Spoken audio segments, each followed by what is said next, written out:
Back to the violence in Bahrain. The U.S. president has called the kings of both Saudi Arabia and Bahrain and said that he is concerned with the violence and that he is urging a maximum restraint against protesters. That's after new clashes broke out in Manama's Pearl roundabout. Security forces are accused of storming the city's main hospital and beating up doctors and staff. Those are all accounts that the government is denying. The U.S. Secretary of State is calling on both sides to return to the negotiating table.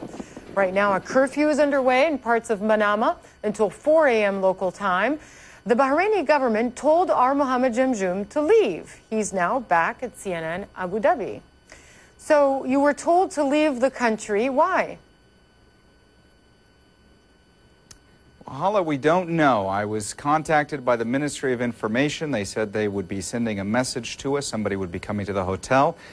We had two Ministry of Information officials come to the hotel. They said that a CNN team was still welcome there, but I specifically was not. I was then escorted to the airport and made to leave the country. Hala? Now, what about what you saw while you were there? We've heard accounts from witnesses on the ground that the main hospital was attacked, that demonstrators were also attacked. Were you able to see that in the brief time that you were allowed in Bahrain?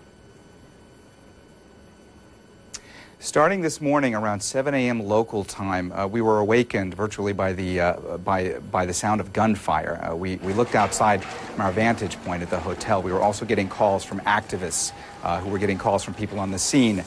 We could see thick black plumes of smoke. We could see tear gas being dispersed.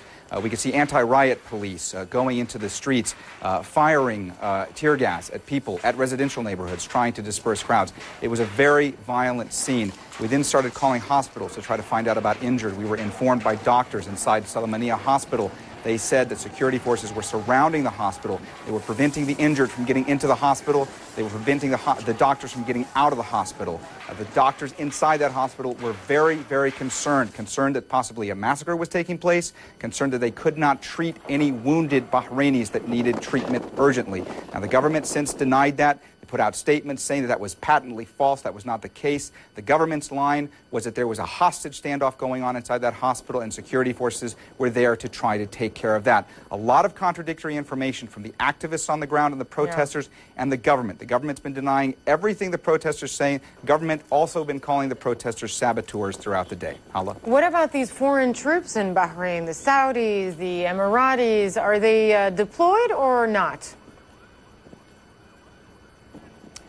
Again, a lot of contradictory information on the ground today. The official stance of the GCC and their forces there is that the Gulf Cooperation Council forces are only there in certain parts of the country to protect specific installations, that they are not going to try to deal with riots. They are not going to try to disperse any of the rioters. That's a matter for the Bahrainis. But people on the ground there, many of them convinced today that Saudi forces, UAE forces may have been involved in the anti-riot policing that was going on. We were trying to find that out from government officials. We asked repeatedly to speak to government officials to try to find out what the government line was, to interview people while we were there. We never got anybody to come to us. We never got anybody to comment to us beyond the statements that we got. I'm sorry, I don't mean to interrupt you, but what are they saying? We've been trying to get some of the government officials from Bahrain on the air as well. What is the response? Why aren't they, if they're denying the accounts of witnesses, if they're denying the accounts coming from doctors and hospitals, why aren't they coming out on the air to contradict